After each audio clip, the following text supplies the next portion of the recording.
just as we were about to land. We lost all contact with the control tower. The runway was swarming with biting zombies. We had less than 30 minutes of fuel left. Someone was frantically trying to open the cabin door. Others were trying to stop them. As the captain, I had to lead 47 passengers. We had to find a way to survive in a fallen city. But what waited outside the plane was a choice worse than death. I will never forget that afternoon. Seagate control tower went silent at 3:17 p.m. The co-pilot's face turned pale. Through the cockpit window, I saw movement on the runway. It wasn't a ground vehicle. It was a crowd of figures tearing each other apart. The altimeter showed 800 feet. The fuel gauge made my heart sink. When I heard the first scream from the cabin, I knew. Seagate Tower, this is flight HC-327. Leo's voice was trembling. I am Marcus, 35 years old. I have flown from Cloud River to Seagate for 7 years. In 7 years, I have never lost contact like this. Switched to 121.5. I grabbed the radio. It was the emergency frequency that all aircraft monitor. To all units, this is flight HC-327. Altitude dropping through 5,000. Leo was breaking into a cold sweat. Approach and ground frequencies. Tried them all. I checked the instruments. Look down there. Leo pointed to the right. Through the thin clouds, the outline of Seagate became clear. 3:30 p.m. This city of 2 million people. Hardly any cars were moving on the roads. Altitude, 3,000 feet. The runway is clearly visible. Runway 25. A runway I could land on with my eyes closed. What's that? Leo's voice cracked. There are people on the runway. No, they aren't normal people. Their movements are wrong. Their posture is wrong. Altitude, 1,500 feet. Attention passengers, this is your captain. I pressed the PA button, trying to keep my voice steady.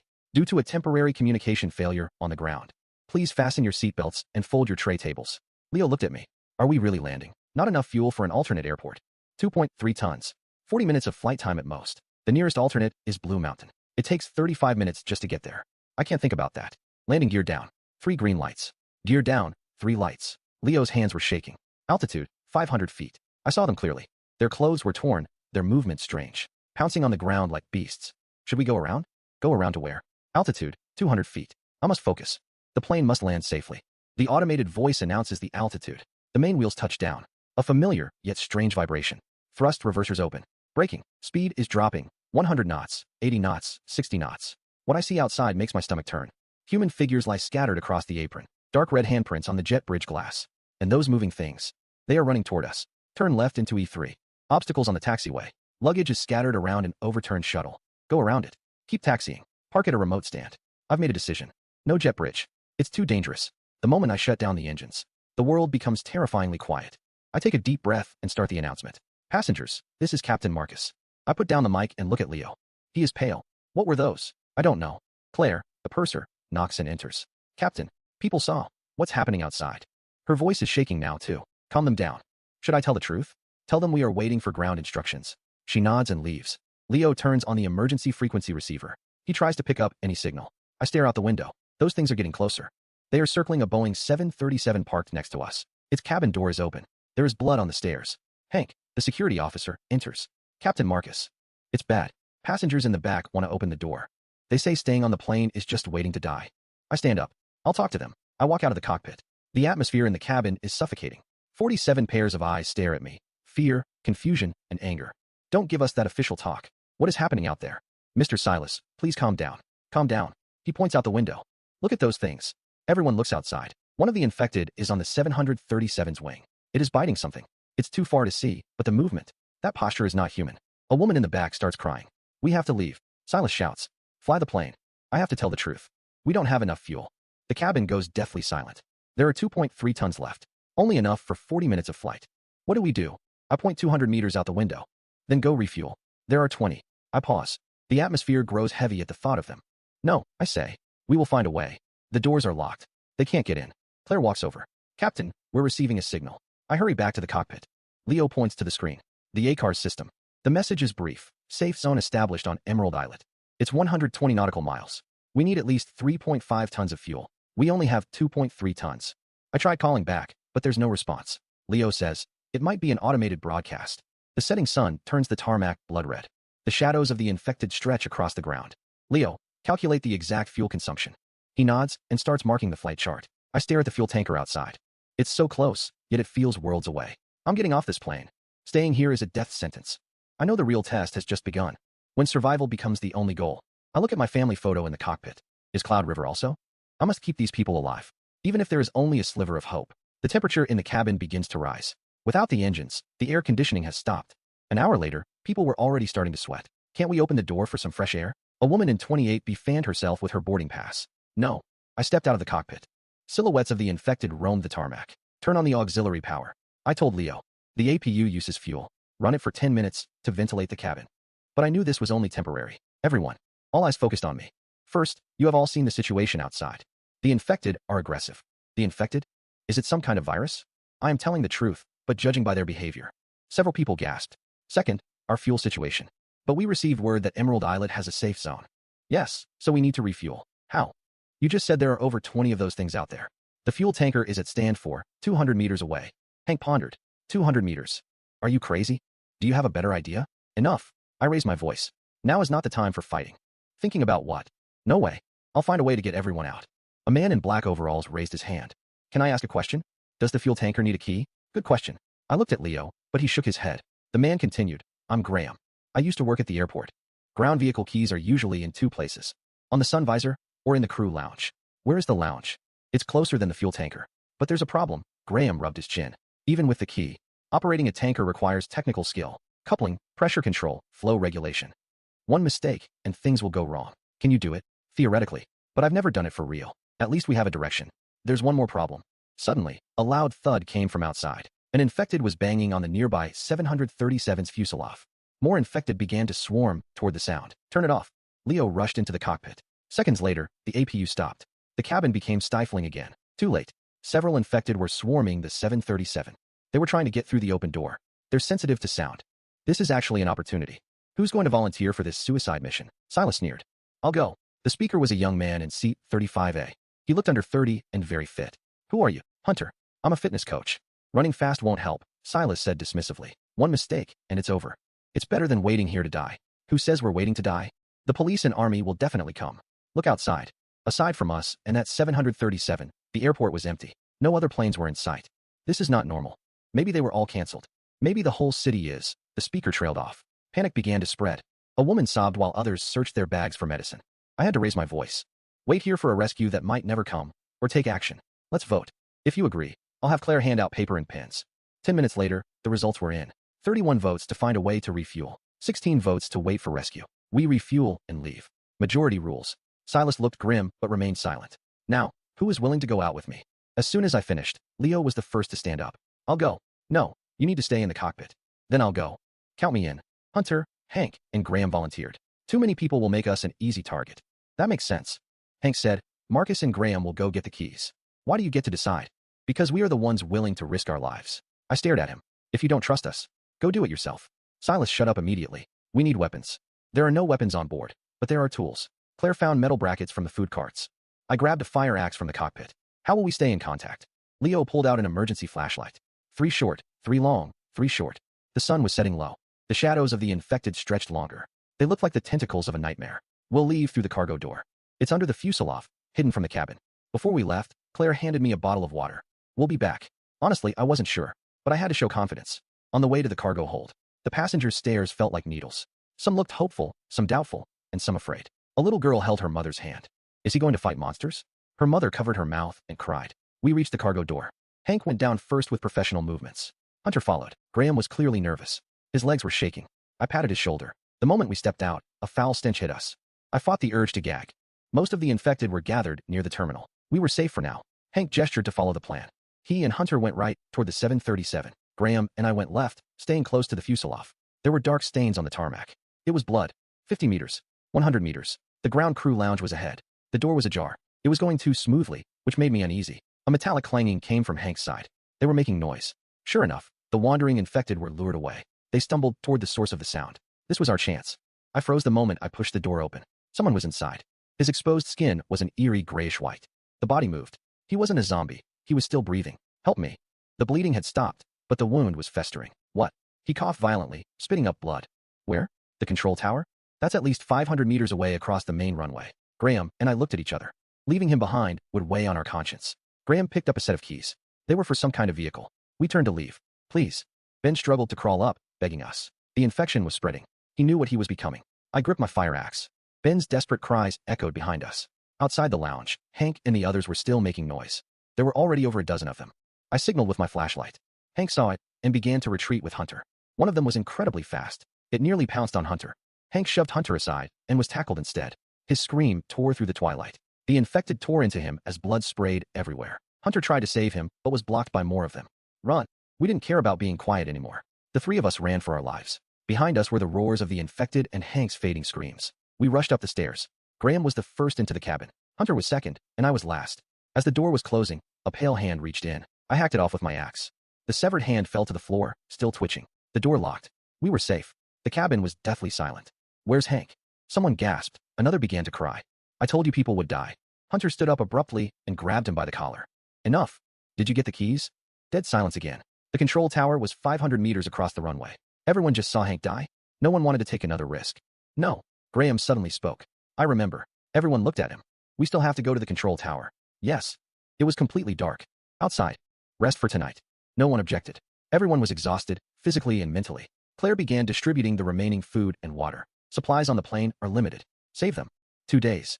We'll all die here. I went back to the cockpit and looked at the dark runway. Somewhere, the outline of the control tower was barely visible. Captain Leo handed me a sandwich. Eat something. I took it, but I had no appetite. What do you think is happening out there? Don't think too much. Maybe the whole country, even the whole world, is going through the same disaster. If so, is Emerald Islet really safe? One step at a time. Outside the window, one of the infected crashed into the landing gear. 3 a.m. Rear cabin, Silas and a few others huddle together. Their voices are low but intense. Hank is already dead. I get up and walk over. Silas turns around, his eyes bloodshot. What are you talking about? A real way out of here. I'm listening. He takes a deep breath. We think. Are you crazy? Hunter wakes up. Those things are everywhere outside.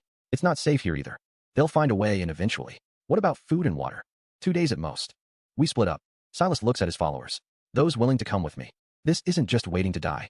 But someone has to go out and face death. Silas sneers. Will it be you? I can't argue with that. Listen, everyone. What are you doing in the middle of the night? Trying to survive. Gradually, everyone wakes up. 2 choices lie before us. I think Silas is right. A middle-aged man stands up. Instead of dying trapped here, fight for what? Hunter retorts. Look at what happened to Hank. Do you have a better plan? The argument grows more intense. I have to step in. It's the middle of the night. Even if we leave, we must wait for dawn. They can see better in the daylight. At least we will be able to see clearly, too. The 2 groups face off. Suddenly, a soft voice speaks up. It is a young girl, a recent graduate. What are we voting on? If the majority agrees Silas should leave, then open the door. Otherwise, it is false imprisonment. The atmosphere tenses instantly. This isn't imprisonment. Whose safety are you worried about? Silas approaches me. Yours? Or those cowards? A burly man, a friend of Hank's, steps forward. Don't forget, Hank died saving people. Then he was a fool. What did you say? Hunter clenches his fists. I'm just telling the truth. Silas refuses to back down. In this situation, talking about sacrifice is just stupid. People like you. He looks at me. Silas, I say, trying to stay calm. If you insist on leaving, I won't stop you after dawn. He sneers. You're the ones hindering our survival. Survival?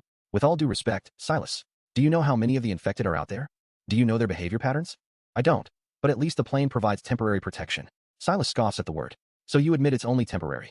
Temporary is better than suicide. Who says it's suicide? Silas turns to the others. Everyone, I'm a businessman. I don't take bad risks.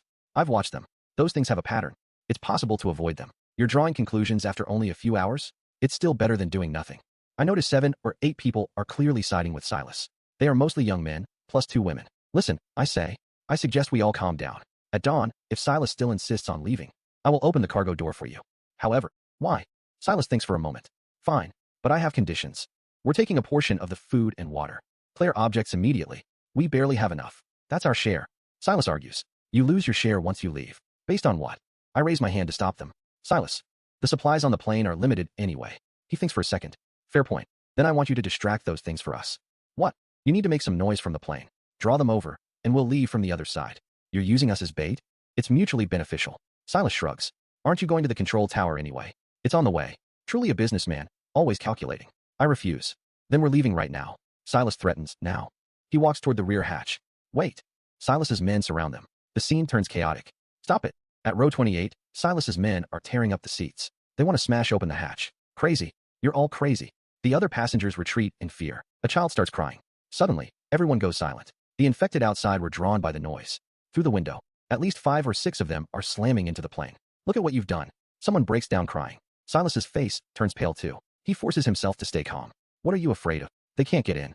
However, the hatch's inner lock is already loose. Was that an accident? I walk over to check. The situation is worse than I thought. The latch is deformed.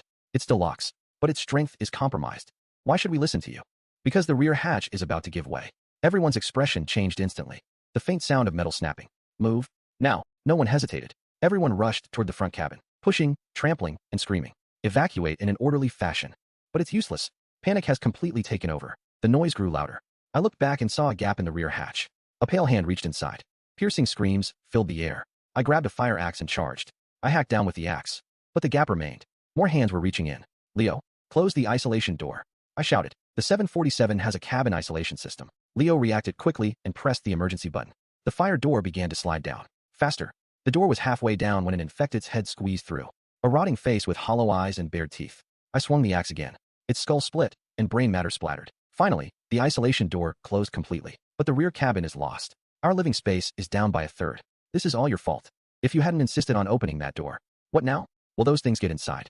Panic, anger, and despair filled the air. Silas was panicking, but he still tried to make excuses. Shut up. Everyone looked at me. Cause more trouble, and I'll throw you to the infected myself. He wanted to argue. But then he saw my bloody fire axe. He swallowed his words. Graham, how long will the door hold? It's fire rated for 4 hours. Claire, recount the people and supplies. Hunter, get some strong guys together. Take turns guarding the door. Leo, keep trying to contact the outside. Understood. Order slowly returned as everyone got to work. But I knew. The conflict had already torn this group apart. Trust was gone. When survival is the only goal. 5 a.m. The sky began to brighten. The door was still being pounded. But it held for now. I stood in the cockpit, looking at the control tower. I have to go. Not for everyone, but for those who still believe in me. Graham walked over. I have a plan. Use the APU noise to lure the infected to the tail. Then we exit through the front cargo hold. The tail is already compromised. They will swarm the isolation door. We'll leave from the front. That makes sense. I know. I'll go. Leo said, I'm going with you. I'm coming too. I looked at those who still believed in me and supported me. Thank you. But we can't have too many. Leo and I are enough. Using my authority as captain, I said, Hunter, you are in charge of security here. Graham, you guide us remotely. They wanted to argue, but finally nodded. Dawn broke. The banging on the isolation door continued. It sounded like a countdown. At 6 a.m., it was bright enough to see the apron clearly. It was worse than I imagined. Last night's noise attracted even more of them. There were at least 30 infected. Most were gathered at the tail, frantically hitting the damaged rear door. APU started. The auxiliary power roared. It worked. The infected were drawn to the sound. More swarmed toward the tail. The area ahead is relatively clear. Leo and I quickly check our gear.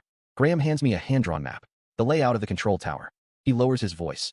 If you encounter survivors, one more person means one more risk. Use your discretion. Before we leave, Claire hands me 2 bottles of water. Come back alive. The front cargo door opens slowly. The morning breeze smells of rot. We move quickly along the fuselage. The tower is to the northwest, 500 meters away. Nowhere to hide. We use service vehicles and luggage carts for cover. 50 meters. Everything is going smoothly. 100 meters. Leo suddenly pulls me back. An infected is wandering ahead. It was ground crew once. Its orange vest is torn, revealing rotten skin. We can't go around it. We must take it out. I grip the fire axe and approach. Its back is to us. It seems to be eating something. 3 meters. I raise the axe. Just then, it suddenly turns around. Its rotting face is right in front of me. It's chewing on a piece of unidentifiable meat. No time to think. I swing the axe down. A direct hit to the skull. It falls, twitches, and stops moving. 200 meters. 5 or 6 of the infected are gathered near a shuttle bus. Taking a detour will add another 100 meters to our trip. We are almost at the edge of the runway. We must cross the runway to reach the control tower. The runway is 45 meters wide with no cover at all. If we are spotted, we are dead. Leo points to the right. A small plane is parked in the maintenance area. A Gulfstream G650 business jet. Let's go around that way. We move quickly to the side of the jet. The cabin door is open. We approach carefully. Someone's alive. Leo and I look at each other. Should we go inside? I push the door open and gasp at the sight. There is blood everywhere. A sound comes from the cockpit. A pilot is slumped in his seat. His legs are gone from the knees down. A tourniquet is tied to his thighs, but blood is still seeping out. I give him water. He drinks greedily, then coughs violently. Thank you, he rasps. His voice sounds like a broken bellows. Yesterday morning. He says breathlessly. The boss wanted to leave. The others? All dead. Or turned into. He points outside. Your legs? His skin is already turning gray. Please. He grabs my hand. End it for me. Not this request again. Tears stream from his cloudy eyes. I grip the axe tightly. Thank you. He closed his eyes. I raised the axe. It came down. Quick and clean. His expression became peaceful. Let's go. Leo patted my shoulder. We left the business jet and moved forward. We were about to cross runway 7. We lay at the edge of the runway, observing. Then we sprinted. The 45-meter runway felt like 450 meters. My heart pounded, and my breathing grew heavy. We finally reached the other side. The control tower was right there. An 8-story building. The main door was locked tight. The side door. Graham said there's a staff entrance. Found it. The moment I pushed it open, a foul stench hit us. Bodies were scattered all over the lobby. Some in uniforms, some in plain clothes. They looked like they had been dead for a while. Careful. He was right to be cautious. These bodies could reanimate at any moment. We stayed close to the wall. We passed the duty room. The scene inside was even worse. A fierce struggle must have happened here. Tables were overturned, and computer screens were shattered. Blood was splattered across the walls. Don't look. We reached the second floor. The control room door was open. Except for a few overturned chairs. Everything looked ready for work. The radar was spinning, and the screens were still lit. But there were no plane signals. The backup power is still running. Leo, check where the equipment keys are. They should be. He searched and found them. A set of keys labeled ground vehicles. Perfect. We returned to the first floor and found the basement stairs. It was pitch black.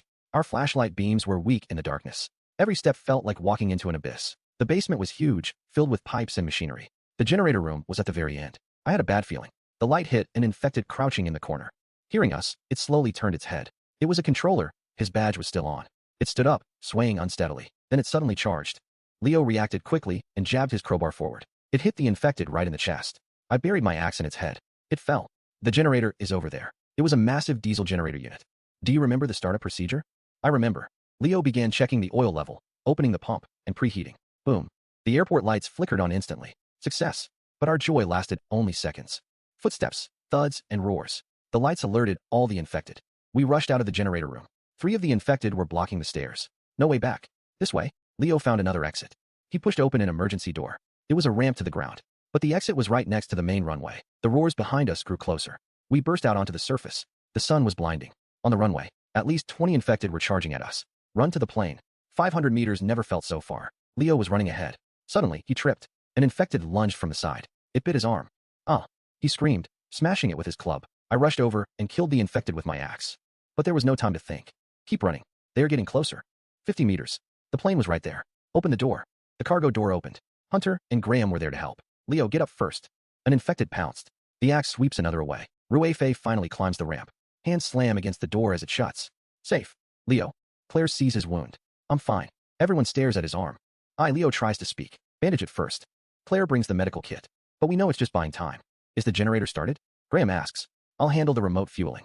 The fueling system is online. Fueling. S-time. The progress bar moves slowly. How long? 30 minutes. He leans back, sweating. You'll be fine. He smiles bitterly. I'm a pilot. His arm is already changing color. How much longer? And then what? He looks at me. When it's time, let me out. He is firm. I don't want to become one of those things. And I don't want to hurt you. The cabin goes silent. Someone is sobbing. Even Silas is quiet. Refueling has begun. The fuel gauge starts to rise. Leo's condition is worsening fast. The gray color has reached his shoulders. He has a fever. He is delirious. Claire wipes his sweat with a wet towel. The others keep their distance. Will he turn suddenly? It shouldn't be that fast. Fuel gauge, 2.8 tons. He can't hold on anymore. Leo's breathing quickens. His eyes are bloodshot. Everyone get back. I shout, and everyone retreats in a panic. Leo struggles to stand. I need to go out. Wait a little longer. I hold him. His voice is hoarse and low. Suddenly, he shoves me away. His strength is incredible. Go away. It doesn't sound like him anymore. His eyes have turned completely gray. The transformation is starting. Quick. Hank's friend rushes over to help me restrain him. Leo struggles wildly. His strength is increasing. Throw him out. No. I roar back. It's full of the infected out there. Then what? He's turning. Leo's skin has turned completely gray. His nails are growing long and black. Graham yells, put him in the cargo hold. We work together to drag him toward the cargo hold. He fights back wildly, scratching Hunter's arm. Damn it. We finally push him into the cargo hold. The moment the door slams shut. Hunter, your wound. It's just a scratch. But no one can be sure. Can a scratch spread the infection? Quarantine him. What? He might be infected. It's just a scratch. Who knows? Silas looks at the others. Are you willing to risk it?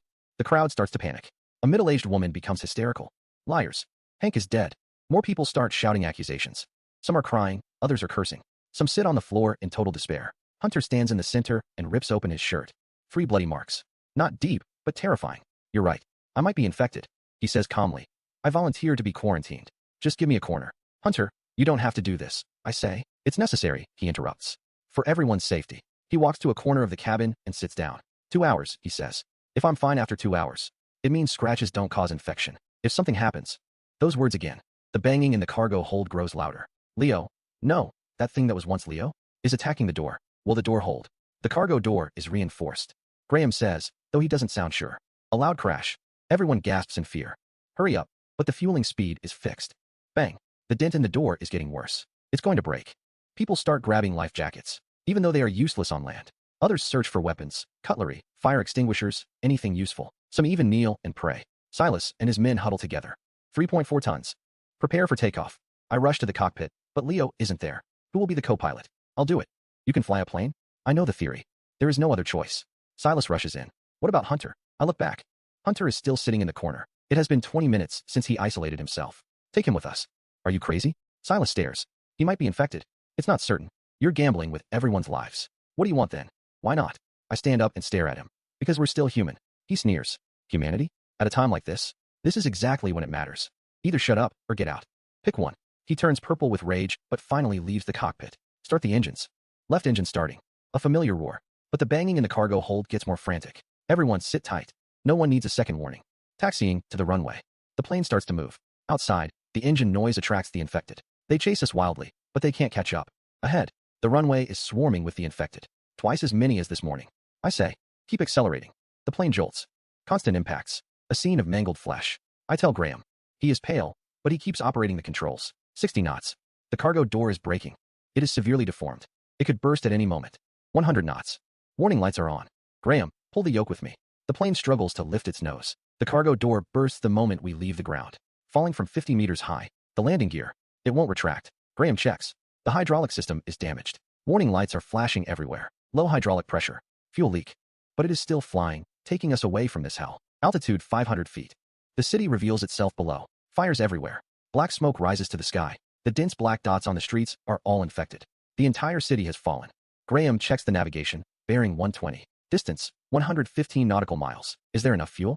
He calculates quickly, just enough. But there is no reserve. No second chance. We must succeed on the first try. How is Hunter? She returns from checking with a troubled look. He is fine, Captain. She whispers. Silas and the others are discussing something. It doesn't look right. Marcus frowns. Altitude 3,000 feet. But the warning lights are still flashing. Can we make it to Emerald Islet? Theoretically, yes. Suddenly, the plane shakes violently. Shut down the left engine. Adjust the trim. Speed is dropping. Fuel consumption is rising. Graham turns pale. Not enough fuel. How much are we short? 10 nautical miles. At sea, that is the distance between life and death. Reduce weight. Marcus rushes out of the cockpit. Everyone listen up. Throw out all the luggage. Reduce weight. After a few seconds, everyone starts moving. Bags, backpacks, even extra clothes. Everything is thrown out through the breach in the cargo hold. Still not enough. Several men start removing the rear seats. One by one, the seats are thrown out. Still a bit short. Throw out the meal cart. The meal cart is very heavy. After it is gone, Graham finally nods. It is enough. Emerald Islet is getting closer. It looks so peaceful on the blue sea. Is it really safe there? Someone asks, but no one answers. Because no one knows the answer. Maybe it is another trap. But at least it is hope. Our altitude is dropping too fast. A single engine cannot maintain altitude. We are in a slow but steady descent. How much further? 60 nautical miles. At this descent rate, we will crash into the sea 20 miles before the island. We must restart the left engine, but it is malfunctioning. Try the restart procedure. The engine sputters and stops again. It is still not working. Still nothing. It is Hunter's voice. You are fine. The scratch has already scabbed over. 2 hours have passed. I am still myself. It might be the fuel line. Graham says it was caused by the impact. Wait, Hunter says suddenly. What if it is the fuel quality instead of the line? What? The fuel we just loaded might have impurities? That makes sense. The airport has been paralyzed for days. The fuel quality from the fuel tanker cannot be guaranteed. Switching to the backup fuel tank. The 747 has multiple fuel tanks. Switching to tank 2. The engine sputters and shakes. The left engine is back online. At least it's working. Great. Altitude stabilized at 1,800 feet. We have another problem. The landing gear won't deploy. We found the emergency manual pump. Hunter volunteers. I'll do it. It takes 700 pumps to lower the gear. This is going to be exhausting. I see the island. I see the island. Someone yells. Emerald Islet appears on the horizon. A small green dot. Emerald Control Tower. Requesting landing clearance. Could this place also be? The cabin erupts in cheers. We receive your signal. Wind 090 at 5 knots. Roger. Preparing for approach. Running on a single engine. Hydraulics failed. Please prepare emergency equipment. For 100 pumps in, we are too high. Graham says. You're right. Our glide angle is wrong. We need to circle around, but that consumes fuel. The fuel gauge is already at 0. No choice. Turning left. The plane is shaking. The damaged airframe is screaming. Fuel warning. How much is left? Less than 100 kilograms. Completed the circle at 600 feet. Aligning with the runway. Clank. Only 2 green lights. Right main gear not locked. Landing on 1 wheel. 200 feet. 100 feet. 50 feet. Brace for impact. 30 feet. 20 feet. 10 feet. Left main gear touchdown. The plane tilts violently. Right wing scrapes the ground. Sparks flying. Brakes. Reverse thrust. Only the right engine has reverse thrust. The plane spins like a top. Everyone is screaming. Tires bursting. Metal grinding. It finally stopped. Silence. Then cheers, crying, and prayers. We survived. Evacuate in an orderly manner. Emergency slides deployed. sliding down one by one. People in hazmat suits are waiting on the ground. Welcome to Emerald Islet. A voice comes from inside a hazmat suit. You are safe now. Safe. Is it true? I am the last to leave the plane. Looking back at this battered 747, dents and bloodstains on the fuselage. A broken cargo door. Blown out tires. It carried us out of hell. We are taken to a makeshift quarantine zone. Standard procedure. There are beds in the tents. There is food and water. It is simple, but tell us, it is heaven. How many survivors are here? I ask. 3,000 locals. And over 2,000 evacuees. The person in charge is a middle-aged woman. Her name is Elena. What about other places? We have lost contact with most cities. How did you hold out? Luck. She says the island is remote. We blocked all access points immediately. What about supplies? We hope rescue arrives by then. Silas finds me that night. I want to apologize. I was too impulsive on the plane. He lowers his head. I almost got everyone killed. It is over now. Thank you. He reaches out his hand. The next day, the observation period ends. We are assigned to a temporary living area, an abandoned resort. It has now become a refugee camp. Conditions are basic, but a roof and a bed are better than the plane. Your wound has healed. He shows his arm. Only a faint scar remains, proving the scratches aren't infectious. He hesitated. Claire, let him go. Life on the island is very orderly. Wake up at 6 a.m. Tasks are assigned. Some do repairs. Everyone has something to do. Graham became the backbone of the technical team. The island's generators and water purifiers need maintenance. Silas has also changed a lot. He organized the supply distribution team and was surprisingly fair. Captain Marcus, I need your help with something. What is it? We intercepted a distress signal. He turns on the radio. This is Cloud River. Survivors requesting help. At least 200 people are at the downtown broadcasting center. 200 people. But his expression is grim. The situation in Cloud River is terrible. How bad? At least 100,000 of the infected. Marcus asked. Then why tell me? Because. She hesitated. What? If it were your family. I'm going. It's too dangerous. They're my family. I understand, but. Then I'm going too. Hunter and I are coming with you. Claire, count me in. More people stepped forward, even Silas. You're all crazy. Elena couldn't believe it. She looked at everyone. Thank you, but I can't allow this. Elena looked at us. I'll give you a helicopter. Just one. The only one on the island. And me, 171. It holds 20 people. One chance. When? Tomorrow morning. That night, I studied the map. The broadcasting center is in the city center. It's surrounded by skyscrapers. The helicopter can land on the roof. But from the roof to the interior, how many of the infected are in between? No one knows. In the end, 15 people volunteered. The helicopter will hover over the roof. It will only land once it's safe. If it's not safe, immediate evacuation. No one disagreed. Even Graham knew the risks. Takeoff is at 4 a.m. It's still dark. The helicopter roars, echoing loudly over the silent sea. Flight time, 45 minutes. Fires are everywhere. Someone points to the ground. A massive, dark crowd. A swarm of the infected, moving slowly. Tens of thousands, like a colony of ants. No one can look away. This is the end of the world. Cloud River comes into view. The bustling city is now a ruin. The broadcasting center is still standing. The signal light on the 30th floor is still flashing. People are alive. Prepare to land. The roof is empty. It's too easy. Scout team, move out. Hunter, take the lead. The three of them disappear into the stairwell. 5 minutes pass. 10 minutes. The radio crackles. Clear. Survivors are on the 25th floor. How many? 237 people. More than we expected. Can they get up here? How long to clear the path? 20 minutes. The helicopter hovers. 15 minutes later, the first group appears. The elderly and children. Women. Then I saw my wife and daughter. They were thin and haggard, but alive. Daddy. My daughter ran into my arms. My wife was crying. I was crying too. Get on. People board in groups. 50 people. 100 people. 150 people. Overloaded. We can't take any more. But over 30 people are still left. You go first, Hunter said. We'll stay. Come back for us next time. Hunter, hurry. The infected are coming up. Roars echo from the stairwell. They found us. Take off. The helicopter begins to rise. I look down at the rooftop. Hunter and the others build a defense with furniture, blocking the stairs with anything they can find. The infected burst out. Hunter grabs an iron rod. Claire is by his side. And the others. They are fighting. Tobias time. The helicopter flies higher and higher. The figures on the roof grow smaller. One last look. Hunter is still standing. On the way back to Emerald Islet. The cabin is packed with people. 237 survivors. Crammed into a space meant for 20 people. Some are standing. The air is thin. Someone starts to vomit. The pilot is drenched in sweat. 20 minutes in, the engine protests. It is running on severe overload. Hold on, I tell the aircraft. They are all so thin. There were supplies in the broadcasting center basement. If you hadn't come, the daughter says suddenly. We would have. But we all know the truth. Over 30 infected rush onto the roof. Warning. The pilot's voice changes. The right engine is smoking. Shutting down the right engine. Flying on one engine. Altitude is dropping. Cloud River, throw out any heavy gear. Not much left to throw. Everyone, don't move. If the center of gravity shifts, we will lose control. 10 minutes.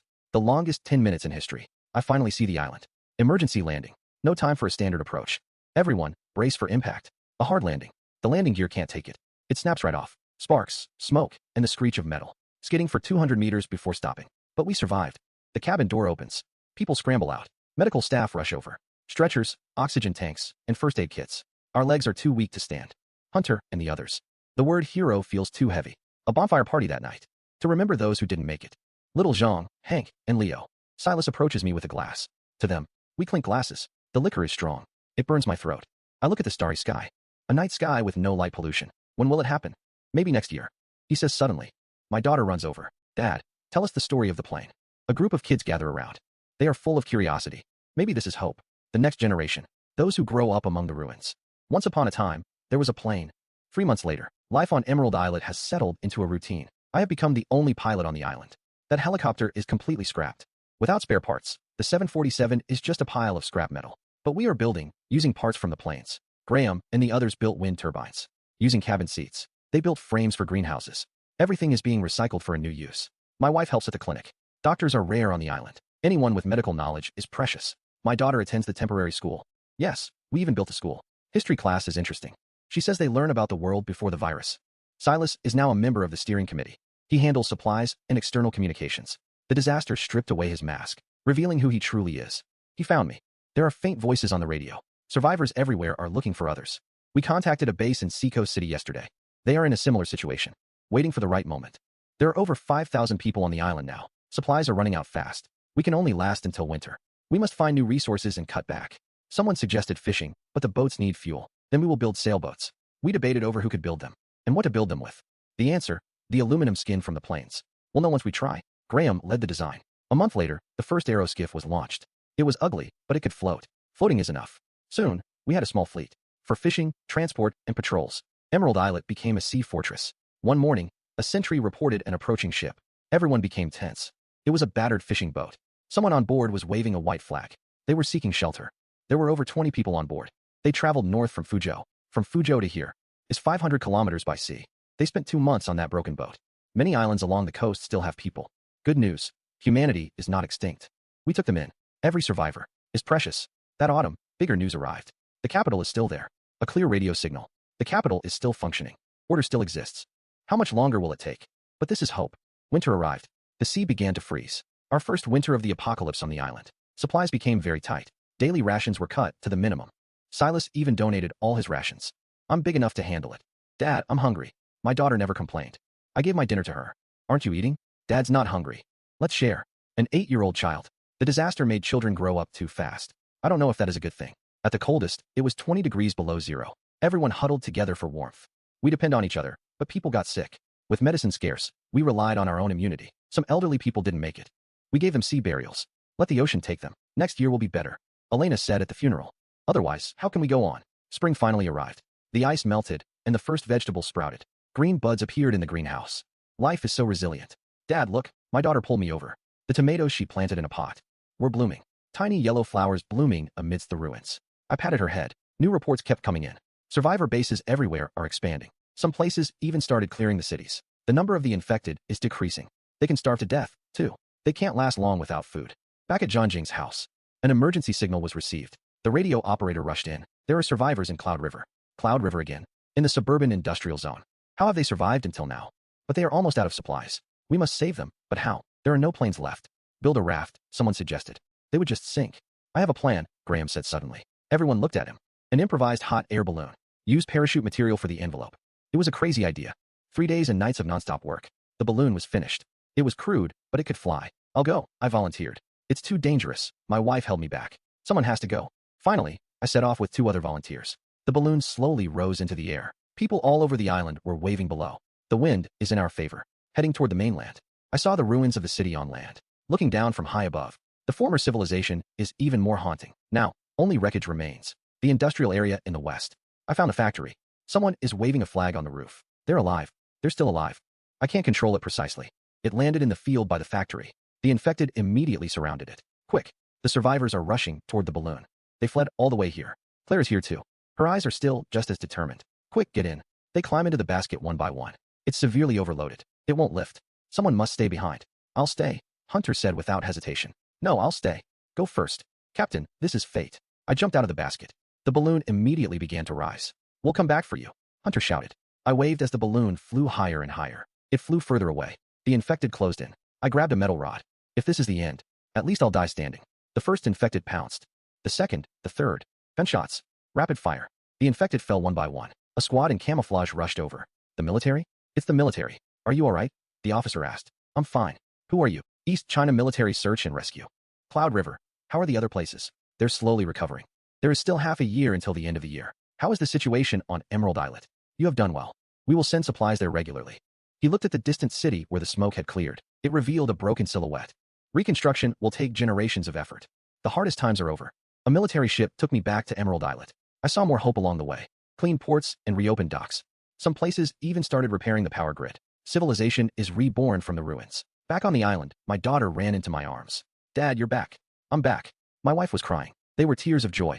That night, a grand bonfire party was held on the island. This time, it was a real celebration. Hunter and Claire were surrounded by the crowd. Silas was drunk. Elena announced a big decision. Starting tomorrow, we are preparing to return to the mainland. Not everyone, just volunteers. To go back and help with the reconstruction. I'll volunteer. Me too, said Claire. Count me in. And me? Are you going? My wife asked. I am a pilot. She understood. Then we'll go together. My daughter hugged my leg. Daddy, where are you going? The next day, the first boat back to the mainland departed. 100 people with tools and seeds. I stood at the bow with hope, watching Emerald Islet fade into the distance. This place sheltered us. This will always be our second home, I said. The boat sailed toward the mainland. The rising sun turned the sea to gold. I remembered my first flight. The instructor said a pilot's duty is to deliver passengers safely to their destination, not just to Sea Gate, but to tomorrow, to a hopeful tomorrow. My daughter held my hand. Daddy, will there be planes again? Will you still fly them? Yes. Will you take me with you? One day, we will fly again. We will fly freely in a clear sky.